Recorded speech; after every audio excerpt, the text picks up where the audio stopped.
Daawwattoota keenya kabajamoo gabaasa addaa hidhamtoota Oromoo mooraa waraanaa Xollaayitti hidhamanii dararamaa turanii fi guyyaa kaleessaa maqaa leenjii xumurattan jedhuun gadi lakkifaman keessaa nama tokko haasofsiifneerraa akka hordoftan garanumaan isin affeerra. Namni yaada isaa bilbilaan nuuf qoode kunis baatii 3 dura Oromummaa isaatiin yakkamee godina Harargee Bahaarraa qabamee manneetii hidhaa garaagaraa keessatti erga dararamaa ture booda gara mana hidhaa mooraa waraanaa Xollaayitti dabarfame. Oromoota hidhaa fi leenjii xumuranii kaleessa gadhiifaman 11,800 keessaa kan mooraa Xollaayi qofti 5,136 kan ta'anidha kan nuun jedhe namni kun. Namoonni hedduun achi keessaa hafanii fi dararaan irratti raawwatameen lubbuun isaanii darbes hedduudha jedheera. Ajajoonni koomaandii poostii mooraa waraanaa Xollaayi kun wayitaa namoota miidhaa irraan geessisan laafuu isaanii baran dhoskanii baasuun gara hin beekamnetti geessu. Garii immoo funaananii gara maayikilaawitti darbatu. Fakkeenyaaf dargaggoota naannoo Awwadaay irraa qabaman keessaa 18 kan ta'an gara maayikilaawitti kan dabarfaman ni jiru. Haalli turtii mana hidhaa Xollaayi dararaan isaan irratti raawwatamaa ture kan dubbatame dhumu miti. Oromoonni mooraa kanatti walitti guuramanis godinaalee Oromiyaa 17 fi bulchitoota magaalota Finfinnee fi Dirree Dawaa dabalatee bakkeewwan garaagaraarraayi. Namoonni kun guyyaa jalqabaa mooraa waraanaa Xollaayi kanatti wayitaa walitti qabaman maaltu isaan mudate? Namni kun achirraa ka'ee waan achitti ta'aa ture mara akkanaan nuuf ibsa.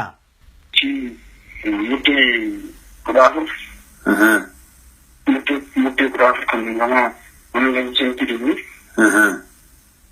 Guyyaa 10 leenjii tokko malee.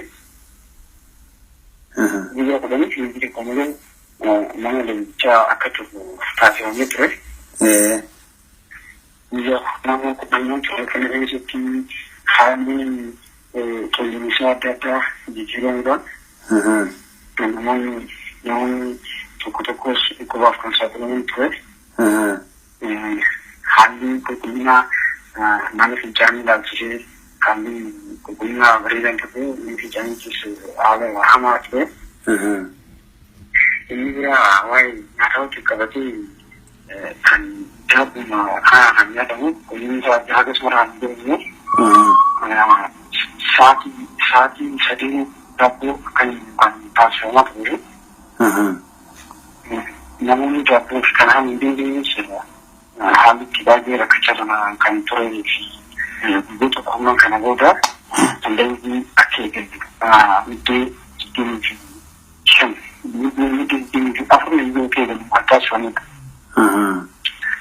Xollaayidha kun. Xollaayi muranii Xollaayi. Namni baay'inni keessan hagam taatu? Baay'inni namni 5,635 ture. Yoo 5,635 ture. Mataa haadduudhaan mataa akka ofirraa haadhu godhameeti kan miidhagina mataa addunyaa guddinasheeti kan galle. Mataa kana hidhachuutti namoonni baay'een isaanii kanaa godhanii fi sheekonni keessumattuu sheekonni kan areeda baay'ee gurguddisan sunnaa godhaman naannoo injiniyoonni bilbilaan irratti fakkaata. Kan baay'ee gurguddaa qaban areeda isaanii ofirraa miidhaganii dirqamaan akka ofirraa kutamu kan taasisanii. Argee ofirraa kutanii booda guyyoota qormaan kana keessatti haalli jireenyaan fakkaatu haala amantii ofii gaggeeffachuu anaatiin qabatee amantii musliimaa salaatuma kan dindaanne kan beeksifamee guddaa kureessanii walii qabee. Salaatuma kan dindaanne kan dhorkamee kan salaatee ture yakkaa jechuudhaan kan yakkaa kan jedhamaa ture jechuudha. Kanaaf salaatuun jittii dhorkamaa ture eeggatu gaafa middoo diddeenshanii barumsa akka eegamu taasifame barumsa gosa barnoota jaha irratti kan leenjii akka kennamu taasifame. gosa barnootaa jiran keessaa tokkoffaarratti kan akka fudhantaa jirame warraaqsa halluu jedha. Warraaqsa halluu. Warraaqsa halluu የቀለም አርቲስት kan jedhamu kana. የቀለም አርቲስት kan jedhamu kun warraaqsi halluu waa'ee warraaqsa halluu maal jechuu warraaqsa halluu jechuun maal jechuudha maalummaa warraaqsa halluu jechuu kan jiru gaaffii saddeetiin tokko baasanii turanii gaaffii sun barbaachisaa kanaan ingilishii siin eeguu ni danda'a baasanii turanii. Itti marii akka taasifamu. Barsiisonni kan barsiisan barsiisota poolisii Itoophiyaan poolis kolleejii jedhamurraa kan dhufanidha. Kan dhufanidha baay'ee nama dhibba shanii ta'anii barsiisonni kun ofiif hin barsiisan ofiif dandeettii hagas mara waan hin qabneef inni malee leenjisoota keessaa akka leenjisaatti kan filatan turaniidha. Ofii tattaanii gama kallattii kan qabsiisan malee leenjifamtoota fiichaay leenjisaa takka leenjisaatti barsiisonni jiranii barsiisonni haasawanii jiranii hojjettoonni mootummaa jiranii namoota bobbaatan kan barsiisonni yuunivarsiitii jiranii namoota bobbaatan kan keessaa argamanii akka barsiifamu akka nama barsiisaniif kun godhatu jechuudha. Maal inni jedhu warraaqsi halluu kun maal jecha isaaniiti? Warraaqsi halluu jechuun namoota daldala warraaqsa dimokiraasii jedhama kan jechuun Itoophiyaa kan itti bulaa jirtu warraaqsa halluu jechuun yeroo jalqabaatiif biyyoota bara 1986 kuma lamaa sadii ana kuma lamaa sadii biyyoota akka Yukureenii fi Araboota sadii takka ta'anidha kan jiru jechuudha kanneen kana gorsanii bara 1986 dursee kan kursuun biqilaa biyyoota guddatan keessatti kan argamaa turanii warri warraaqsa halluu kun immoo maal jedhanii kan faayidaa uummataaf hin taane faayidaa dhuunfaa isaanii galmaan ga'achuudhaaf biyyoota alaa keessatti gurmuu gurmaa'anii hojjetanidha. Biyyoota alaa keessatti gurmuu cimaa hojjetanii kan hojjetanidha.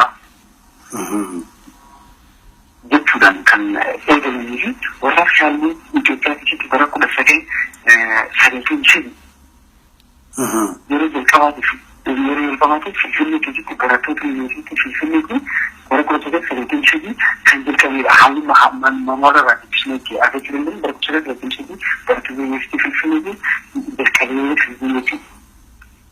Kanarraa of eegaadha amma isaan. Kanarraa of eegaadha haalli amalummaa warraaqsa halluu kun itti fayyadaman miidiyaalee addunyaa miidiyaa kaasan miidiyaa oomeen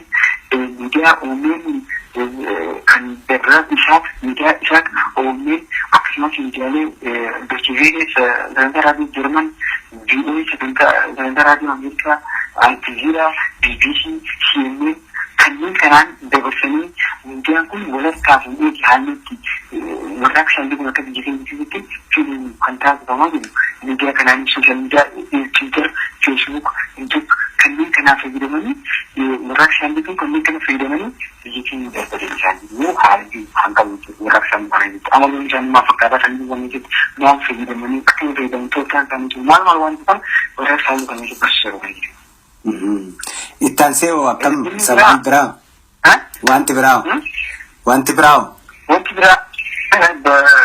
barnoonni biraa tokko gongumeeleen beekuun kan gochi dalagame kun gongumeeleen beekuun kan jiru namoonni tokko kan haalli itti barannee ture jechuudha. Inni biraa seenaa Itoophiyaa kan jiru namoota tokko barannee biyyi haaromsi biyyi barri dhufu haaromsa Itoophiyaa kan jiru namoota tokko barannee ture heera mootummaa kan jiru ammas kubatti heera mootummaa keessatti namoota bira fiide. Gaafiin Dr. Maraaraan keewwata 39 mirga ofii murteessuu fi hanga tokkotti kan keewwata 39 jechuudha. Dr. Maraaraan akka namicha jira gochi kun dhugaa damoosubaa kan gaazii daawwatanii yeroo gabaabaa ittiin walmoromsiisaa ture jechuudha. Gomoosubaa hanga tokkotti kan jiran Dr. Maraaraan yeroo mootummaadhaa keewwata 39 hanga tokkotti kan jiran Itoophiyaa keessatti hojiirra oolaa jiru. Waraqaa qofarratti barreeffamee jira inni kun gomoosuu jechuudhaan haalli itti moromsiisanii turanii fi inni kun sobaa haalli ciitii danda'uun namni marii naannoodhaa harka lamsa faadhaan mirkaneessee mirkaneessee namni marii bakka bu'ootaa harka lamsa faadhaan mirkaneessee qofaa kan fottooquu dandeessu haalli kan kaa'amuu dandeessu naannoo gongomuran heera mootummaa keessatti buna heera mootummaa jechuudha. Dooktar Maraaraan jedha gaafii Dooktar Maraaraan heera mootummaa Itoophiyaa irratti keewwanni 39 mirga ofii eeggachuu hanga fottooquutti kan jedhu sun waraqaarra kaa'ee jira malee gonguma waraqaarra ta'e malee appilaayi hin taane lafarratti. Jaha Dooktar Maraaraan illee gurguruu sobaa akka heera mootummaatti gurguruu sobaa kan jedhu hojii gaafichi. Kanaaf namoonni baay'een dhugumaa kan ture namoonni tokko soba kan ture haalli magaalatti garuu haalli itti akka deebisan kan hin taasifamne soba garuu hanga tokkotti kan jiru namni marii naannoo mirkaneessa akka lamu geeffamee kan jiru namni marii bakka bu'oota uummataa akka lamu geeffamee mirkaneessa fottooquu hin dandeessi kan jiru haala haan jechuudha. Inni biraa Hayyee itti fuuf. Naanni mareera mootummaa kanarratti barsiisaan A jedhamu tokko jira. Barsiisaan A jedhamu tokko miidiyaa oomaanii fi miidiyaa isaati irratti bilbiluudhaan haalli Itoophiyaa keessa jiru haalli riifii ibsaa haalli tajaajila waliingeessa ibsaa haala waliingeessa bishaanii fi daandiidha. Baay'ee hammataa ta'uu kan ta'e inni gara jiraatti jira jechuudhaan inni kun kan gabaatamu inni kun sabamu dhimmaadhaa kan jiru. Kanaaf inni kun sabamu gara kan jiru naannoo kan jedhasitti daandiin maal babal'ichaa jira isaan yeroo jira kun kanaaf sobattee akka deebiin jira. Akka murtaa godhanii gaaffilee adda addaa barsiisaan barsiisaa yuunivarsiitii Finfinnee barsiistokos haalli ji'oogiraafii naannoo Oromiyaa kaartaa irratti dubbise maal kan jiru wantoota tokko kaasuudhaan kan faalleessu naannoo Oromiyaa irratti fi namoonni hidhaman kun amma namoonni waliin hidhamtan kun eessarraayyuu ammoo ogummaa akkamii ka qaban sitti fakkaata mee eessa godina kamirraayi?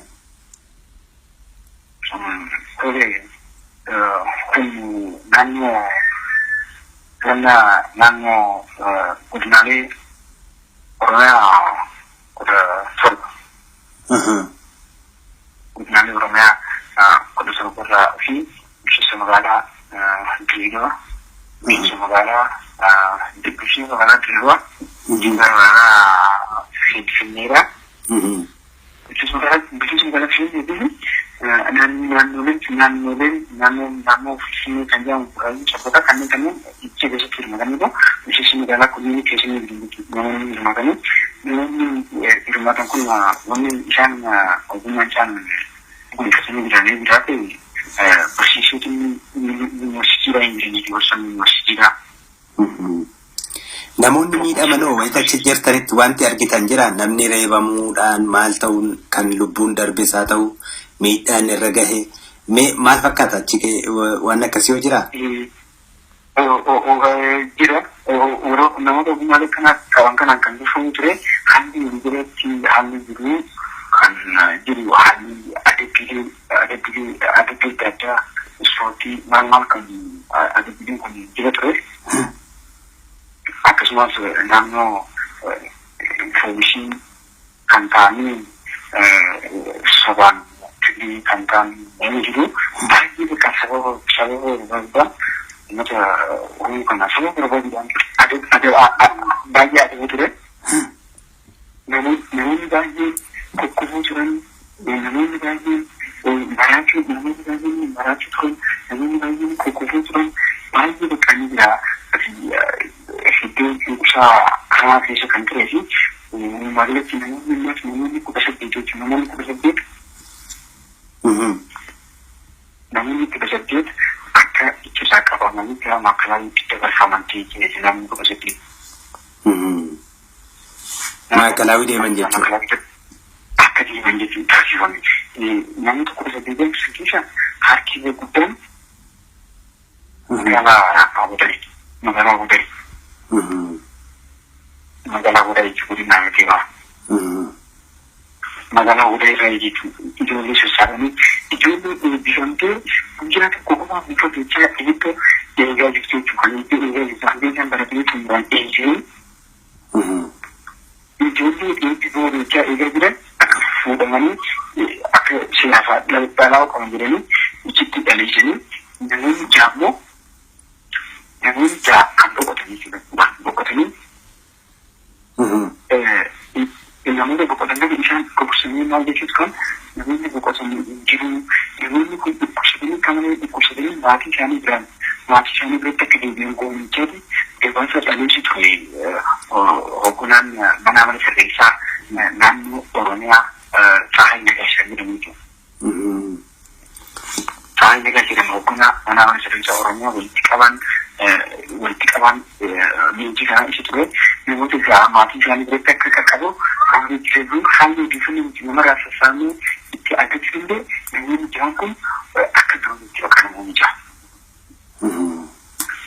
Namoonni sadimmoo dhukkubbii adda addaa dhukkubbii hamaadhaan saaxilamanii ji'a tokko oliif mana hospitaala makalaakaa isaan kan ji'a tokko oliif mana hospitaala makalaakaa turanii ji'a tokkoof leenjii kennamu yeroo akkaataa Tsahaay Nagaashaa kan keessumaa namoota sirreessaa Oromiyaatiin gabaasa turetti namoonni sadeen kun leenjii taasifamaa fudhatan malee hospitaalaa bahanii biratti argamanii jiru ji'a gabaasa ture.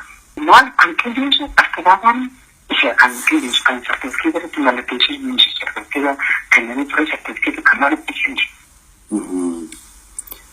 Anguunsa sun jechuudha asxaabaan mooraa leenjii xollaan isaa jechuudha. Baana namicha odeeffannoo waliin sassaa fudhatanii deebiin ture namicha akka jeetti namni sadii fayyina jiran jira namni sadeen kunis kan fayyinatumaaf oolanii namni sagalan kan akkuma boqotaniif kan jedhamu namoonni ibsaman nama dhibba jira nama komishinii fi dhibba jiraa fi soddoma saddeetaa nama komishinii fi dhibba jiraa fi shan qofaatu ibsamiti. Duratti kan dhiyaate moo namaan haalli keessi amma irran deebi'amu isa jedhamu sana tiishartii sana tuffisanii haamleen hidha qabsaa'oota waan sana wanni ta'uun duubatti haamlee waan tuqe qaba jettee yaadda? Tolee artiikiin bira hin deebi'amu kan jedhamu maalitti isheeti kan haamlee itti ibsachaa turan bira hin deebi'amu kan jedhamu nuti giraafii gaafannee dhufne giraafiin rakkoo bulchiinsa gaarii waan qabeef rakkoo misoomaa waan qabeef kaabinee akka jedhan kan taasise malee kanaaf illee gochuun gochi kana ammas rakkoo bulchiinsa gaarii dhufe gochi kana ammas biyya keenya keessatti yoo deebi'anii nuti namoo maal jechuudhaan giraafii gaafachuu ture jechuudha. Illee kan jedhu kun akka odeeffannootti rakkooleen bulchiinsa gaarii naannoo keenyatti yoo ta'u goonni warreen deebi'amu rakkooleen kan gochi lubbuun namaa darbu koronaa keessatti haalli qaanii isaan ta'e kun illee deebi'amu irratti akka jechuudha kan jedhame garuu haalli qabsaa'otaa haalli dhimmoota naannoo keessatti hirmaatanii yeroo laatu kan gara bu'uuraan xinneessanii jechuun jirutti haalli wanni isaanii bakka dhimmoota walmormicha isaanii magaalaa Finfinnee keessatti qabatee dhimmoota kanarratti baay'ee bakka mormii keenyatti qabamanii Finfinnee keenyaa kan jechuu jiru jechuudha. Finfinneen lafa Oromiyaatiin gaafii irratti mormisuu kan jedhudha. Naannoo kanarratti lubbuun keenyatti dhabamne malee kan Oromiyaatiin jechuudha. Qabsaa'onni baay'een bakka kan Oromiyaatiin jechuudha.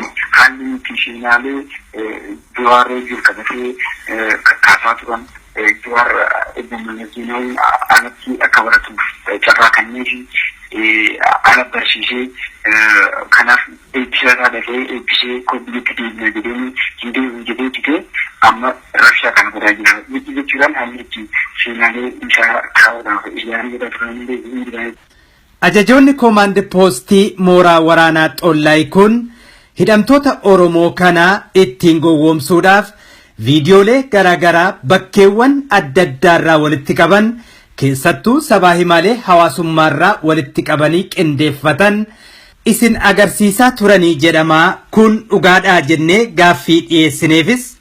Nama viidiyoo edit godhaniitu viidiyoo edit godhanii haasawaa Jawaar tokko fi haasawaa itti gaafatamaa gumboota sabaatti yaamatti qabe isa hoggana sababaan isaati. Kan isaallee dhimmoota tokko akkatti godhanii haalli ijoollitti edit godhanii viidiyoo sanii gurgursiisaa turan jechuudha. Haala dhibaatii fiichaaritti dubbii namaa dabarfatan tokko kan afuun barsiisan haalli itti qabeenya bobatee qofa barsiisaa turanii jechuudha. Gaafillee gaafatan jiran qabsaa'onni naaf qabeenya qofa barsiisan dubbii namaa itti dabarsan dubbii namaa itti fiiziidhaan barbareessan maaliif hin barsiisan jechuudhaan haalli itti gaafii gaafatanii jiru. Akkuma waliigalaatti gaamma mana hidhaa sana keessa turte leenjii isaan maqaaf jedhan sanas fudhatte amma maaltu sitti dhaga'ama akka Oromootti amma maaltu sitti dhaga'ama haamleen kee tuqamee atooma akkamitti yaada akkamitti ibsita? Bakka kan qabsuun turan jecha jiru caalaa bakka maal jedhee jechi yoo tokko kan nutti dhaga'ame maasii kan nutti baattus suura deemsii kan jedhu tokko ture nama keessas suura dhuftee kan jedhu tokko jechi isaa akka fayyadudha. Jechi nutti dhaga'amaa kan jechuudha. Sanuutu baattus suura deemsii kan jedhu nutti dhaga'ame kan hammaan akkana dura godhaa jiru booree galata leenjii hin jenne leenjii booda bakka serious bakka waan hamaan nutti dhaga'ame jiru yoo galata akkaan keessa galu kan taasisuu fi wani guddaadhaan kan jira. Hayyee egaa akkuma waliigalaatti amma dhaamsa gabaabaa uummata Oromootiif hin qaba jettu dhumarratti carraasii kenna. Tole akka nama Oromoo tokko yookaan Oromoo tokkotti dhaamsi uummata Oromootiif qabu dhugaa qabna haqa qabna isaan mannaa kan jedhuu fi qabsuun akkuma kun kanaan keessatti iddiinsi Oromoo maal shakkate Oromoo ni jiruudhaan Oromoo kan jechuu danda'e kan jiroota muraasa keessatti qabsoo goonee jiruma hambana jiran kan filmeeti kan kabajee Oromummaa akka Oromummaan kabajee akka argatu kan taasifne kana garan itti fufsiisnee namoota lama sadii afur kan mana hidhatti ni jira naannoo adda addaatiin fuudhanii qabamanii keeyyaman taasifaman inni jiranii namoota kana laallee abdii asuu burre tirtiidhaan qabsaa'uu akka qabnu kan bilisummaa dhuftutti gorogumanillee kasallee haalli itti bilisummaa hanga addunyaatti qabsaa'uu akka qabnu kan erga dhaamuuf tokko tokko leenjii yeroo nuti leenjii fidan amma kana afre leenjii uummanni hawaasni baay'ee manaa biratti nama afurtama jaha kaan afretti kan leenjii kana leenjitee manaa biratti deemee hawaasni balleessuu qabu ibsaa sirbeanii waan adeemsiifachaa manaa biratti deemee hawaasni gaafachaa jiru jechuudha. Uummata kana sabboontoota kana kanaaf sabboontoota kana hojjechoota mootummaa barsiisota qonnaan bultoota barattoota dargaggoonni kun kana jabaatee leenjii fi wantoonni isaan achitti irratti guutamee dhufan kana tokko illee sun qabaanne illee hojjennee biyya keenya kan keenya godhu dandeenya kan jedhee lafa jechuudha. Egaa walumaa gala yaadanaa kenniteef hedduu galatoomi ulfaadhuun siin jedha. Galfamaadha. Jabaadhaa isin beeksisuudha.